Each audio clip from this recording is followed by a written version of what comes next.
Leçon 13. La foi de Dieu. Écriture, Marc 11, versets 12 à 14, versets 20 à 24. Romains 10, versets 13-14, 17. Vérité fondamentale. Le genre de foi qui appela l'univers à l'existence est répandu dans notre cœur. Notez bien les deux points suivants à propos de la foi de Dieu. Premièrement, l'homme croit avec son cœur. Deuxièmement, sa foi s'exprime par ses paroles. Il ne suffit pas de croire dans son cœur. Si nous voulons voir Dieu agir en notre faveur, nous devons proclamer notre foi. Jésus déclara, « Si quelqu'un dit, et s'il ne doute point en son cœur, mais croit que ce qu'il dit arrive, il le verra s'accomplir. » Marc 11, 23. C'est la loi immuable de la foi. Marc 11, 12 à 14 et versets 20 à 24. Le lendemain, après qu'ils furent sortis de Béthanie, Jésus eut faim. Apercevant de loin un figuier qui avait des feuilles, il alla voir s'il y trouverait quelque chose et, s'étant approché, il ne trouva que des feuilles, car ce n'était pas la saison des figues. Prenant alors la parole, il lui dit, « Que jamais personne ne mange de ton fruit. » Et ses disciples l'entendirent. Le matin, en passant, les disciples virent le figuier séché jusqu'aux racines. Pierre, se rappelant ce qui s'était passé, dit à Jésus, « Rabbi, regarde, le figuier que tu as maudit a séché. » Jésus prit la parole et leur dit, « Ayez foi en Dieu. Je vous le dis en vérité, si quelqu'un dit à cette montagne, « Ôte-toi de là et jette-toi dans la mer » et, s'il ne doute pas en son cœur, mais croit que ce qu'il dit arrive, il le verra s'accomplir. C'est pourquoi je vous dis, tout ce que vous demanderez en priant, croyez que vous l'avez reçu, et vous le verrez s'accomplir. Concentrons notre attention sur la déclaration de Jésus. Ayez foi en Dieu, ou selon une note dans la marge, ayez la foi de Dieu. Les érudits grecs nous apprennent que ce verset devrait être rendu par « Ayez le genre de foi de Dieu ». Jésus démontra qu'il possédait cette sorte de foi. Apercevant de loin que le figuier était couvert de feuillage, il se dirigea vers l'arbre dans l'espoir d'y trouver quelques fruits. Mais, s'en approchant, il constata que le figuier était stérile. Certains ont demandé pourquoi Jésus cherchait des fruits sur cet arbre, puisque ce n'était pas la saison des figues. Pourtant, dans ce pays-là, les figuiers qui gardaient leur feuillage devaient, en principe, porter des fruits. Ne trouvant pas de figues sur l'arbre, Jésus déclara « Que jamais personne ne mange de ton fruit. » Le lendemain, lorsque Jésus et ses disciples passèrent par là, ils trouvèrent l'arbre séché jusqu'aux racines. Sidéré, Pierre s'écria « Maître, regarde, le figuier que tu as maudit a séché. » C'est alors que Jésus déclara « Ayez foi en Dieu, la foi de Dieu ou le genre de foi de Dieu. Je vous le dis en vérité, si quelqu'un dit à cette montagne « Ôte-toi de là et jette-toi dans la mer » et s'il ne doute point en son cœur, mais croit que ce qu'il dit arrive, il le verra s'accomplir. Versets 22-23. Après avoir dit à ses disciples au verset 22 d'avoir la foi de Dieu, Jésus leur expliqua que cela signifiait « c'est croire avec son cœur et proclamer de la bouche ce que l'on croit dans son cœur, et cela se réalisera. » Jésus démontra qu'il possédait ce genre de foi. Il croyait que tout ce qu'il proclamait s'accomplirait. Il dit au figuier « que jamais personne ne mange de ton fruit. » Voilà le genre de foi qui, par la parole, a amené le monde à l'existence. C'est par la foi que nous reconnaissons que le monde a été formé par la parole de Dieu, de sorte que ce qu'on voit n'a pas été fait de choses visibles.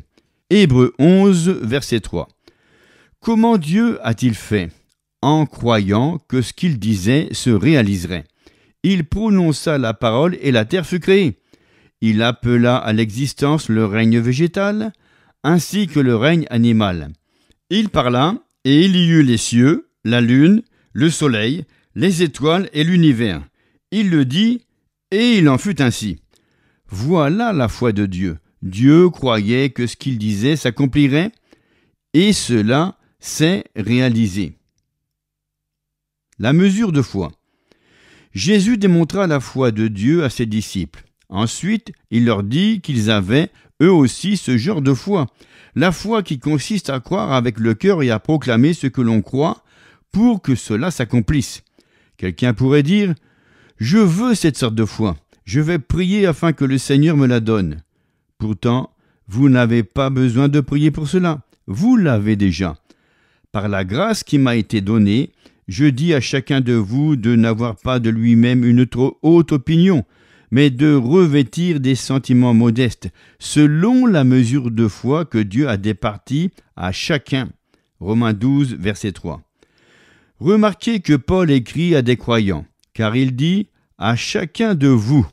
L'épître aux Romains ne s'adresse pas aux pécheurs, mais aux chrétiens, à tous ceux qui, à Rome, sont bien aimés de Dieu, appelés à être saints. Romains 1, verset 7. Et Paul leur dit que Dieu a donné à chacun la mesure de foi. Paul affirme, en outre, car c'est par la grâce que vous êtes sauvés, par le moyen de la foi. Et cela ne vient pas de vous, c'est le don de Dieu. Éphésiens 2, 8. Paul explique que la foi ne vient pas de nous-mêmes. Il ne parle pas de la grâce, car nous savons tous que la grâce vient de Dieu. Paul déclare que la foi qui nous sauve ne vient pas de nous-mêmes, ce n'est pas une foi humaine, naturelle. Mais comment Dieu donne-t-il aux pécheurs la foi d'être sauvés? Romains 10, verset 17 affirme « Ainsi, la foi vient de ce qu'on entend, et ce qu'on entend vient de la parole de Christ. » Dans ces versets, Paul dit, premièrement, que la foi est donnée, deuxièmement, qu'elle est répartie, troisièmement, qu'elle vient. Croire et proclamer les clés de la foi.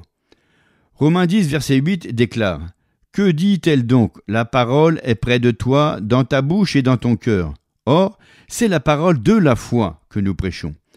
Pouvons-nous comparer ce verset aux paroles de Jésus dans Marc 11, 23 ? Ce que Paul écrit aux Romains concorde parfaitement avec les paroles que Jésus avait adressées à ses disciples. Si quelqu'un dit, et s'il ne doute point en son cœur, mais croit, il le verra s'accomplir. Nous constatons ici le principe qui sert de base à la foi de Dieu. Croire avec le cœur et confesser de la bouche. Jésus croyait et l'a déclaré. Dieu croyait et l'a proclamé. Et, par sa parole, il a amené la terre à l'existence. Romains 10, verset 9-10 affirme « Si tu confesses de ta bouche le Seigneur Jésus, et si tu crois dans ton cœur que Dieu l'a ressuscité d'entre les morts, tu seras sauvé. Car c'est en croyant du cœur qu'on parvient à la justice, et c'est en confessant de la bouche qu'on parvient au salut. Le pécheur reçoit une mesure de foi en écoutant la parole, puis il l'utilise pour créer dans sa propre vie la réalité du salut. Si on demande à un chrétien « Quand as-tu été sauvé ?» il répondra, par exemple, le 10 juillet vers 9 heures du soir. Toutefois, il se trompe, car l'Éternel l'a sauvé il y a environ 2000 ans. Ce n'est devenu réalité pour lui que lorsqu'il l'a cru et confessé. Le salut appartient à tout le monde. Chacun sur terre a légalement le droit d'être sauvé. Jésus est mort pour le monde entier, pas simplement pour vous et moi. Quand cette vérité est annoncée aux pécheurs, elle donne naissance à la foi. Lorsqu'il croit et le confesse, il crée dans sa propre vie, par sa foi, la réalité de ce qu'il croit. Romains 10, versets 13, 14, 17. Car quiconque invoquera le nom du Seigneur sera sauvé. Comment donc invoqueront-ils celui en qui ils n'ont pas cru? Et comment croiront-ils en celui dont ils n'ont pas entendu parler? Et comment en entendront-ils parler s'il n'y a personne qui prêche? Ainsi la foi vient de ce qu'on entend, et ce qu'on entend vient de la parole de Christ. Tout ce que nous recevons du Seigneur vient de la même manière que la foi, en écoutant la parole. La foi de Dieu vient également de cette façon. En d'autres termes, le Seigneur répand ce genre de foi dans le cœur de ceux qui écoutent la parole. Rien d'étonnant que Jésus ait dit « Prenez donc garde à la manière dont vous écoutez ». Luc 8, 18. Vous ne pouvez pas laisser la parole entrer par une oreille et sortir par l'autre. Cela ne vous fera aucun bien, car la foi ne viendra pas. Si votre comportement indique que vous considérez la parole de Dieu comme un conte de fées, la foi ne viendra pas non plus. Mais quand vous l'acceptez sincèrement, avec un grand recueillement, et que vous vous y conformez, la foi vient. Paul écrit à l'église de Corinthe. Comme nous avons le même esprit de foi qui est exprimé dans cette parole de l'Écriture, j'ai cru, c'est pourquoi j'ai parlé. Nous aussi, nous croyons, et c'est pourquoi nous parlons. 2 Corinthiens 4, verset 13. Paul dit que nous avons le même esprit de foi. Ce qui appartenait à l'église de Corinthe est également le partage de l'église d'aujourd'hui. Ni Paul, ni aucun autre apôtre n'a jamais écrit une épître pour exhorter les fidèles à croire ou à avoir la foi. Si nous devons encourager les chrétiens à croire et à avoir la foi, cela équivaut à admettre que la parole de Dieu a perdu sa réalité pour nous. Nous sommes des croyants. Lorsque nos enfants ne sont pas à la maison, nous n'avons pas besoin de leur écrire. N'oubliez pas de respirer. Ils continueront de respirer pour le restant de leur jour. Nous n'avons pas non plus à exhorter les croyants à avoir la foi, parce qu'ils sont des croyants. Combien parmi nous réalisent que nos paroles nous lient? Proverbe 6, verset 2 dit « Tu es enlacé par les paroles de ta bouche ». Une autre traduction affirme « Tu es lié par les paroles de ta bouche ». Un jeune m'a avoué, un jour, que tous ses échecs avaient été déclenchés par ses propres déclarations de défaite. Un serviteur de Dieu, Baptiste, l'a exprimé ainsi. « Vous avez affirmé que vous étiez incapable, et en proclamant votre incapacité, vous avez perdu la partie. Vous avez admis votre manque de foi, et le doute s'est levé tel un géant pour vous enchaîner.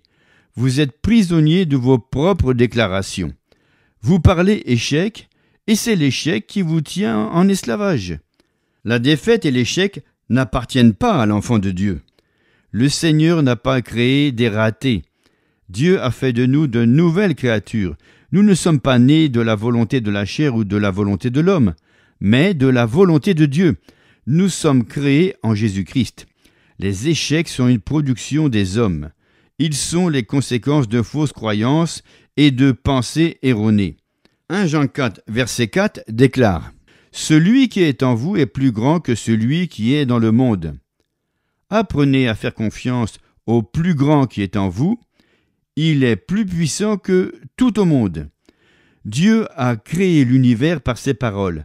Rien au monde n'est plus puissant que des paroles remplies de foi. La clé de la foi de Dieu, c'est croire avec le cœur et confesser avec la bouche. Nos lèvres peuvent faire de nous des millionnaires ou nous maintenir dans l'indigence. Nos lèvres peuvent faire de nous des vainqueurs ou nous garder prisonniers. Nous pouvons remplir nos paroles de foi ou de doute. Nous pouvons remplir nos paroles d'amour et faire fondre le cœur le plus froid ou les charger de haine et de poison. Nous pouvons remplir nos paroles d'amour pour aider ceux qui sont découragés et ont le cœur brisé, ou encore les remplir de la foi qui remuera le ciel. Nous pouvons faire en sorte que nos paroles reflètent l'atmosphère même du ciel. Notre foi ne dépassera jamais les paroles que nous prononçons. Jésus dit à la femme atteinte d'une perte de sang que sa foi l'avait guérie. Des pensées négatives ne manqueront pas de se présenter. Elles peuvent même subsister. Mais si nous refusons d'exprimer ces pensées par des paroles, elles mourront avant de naître. Cultivez l'habitude de penser de grandes choses. Apprenez à utiliser des paroles qui se répercuteront sur votre esprit. Les déclarations de la foi créent des réalités. La réalisation suit la déclaration. La confession précède la possession. Texte à apprendre par cœur. Que dit-elle donc? La parole est près de toi, dans ta bouche et dans ton cœur. Or, c'est la parole de la foi que nous prêchons. Romains 10, verset 8. Pensez à vous abonner et à partager avec votre entourage le chapitre de ce livre sur la foi.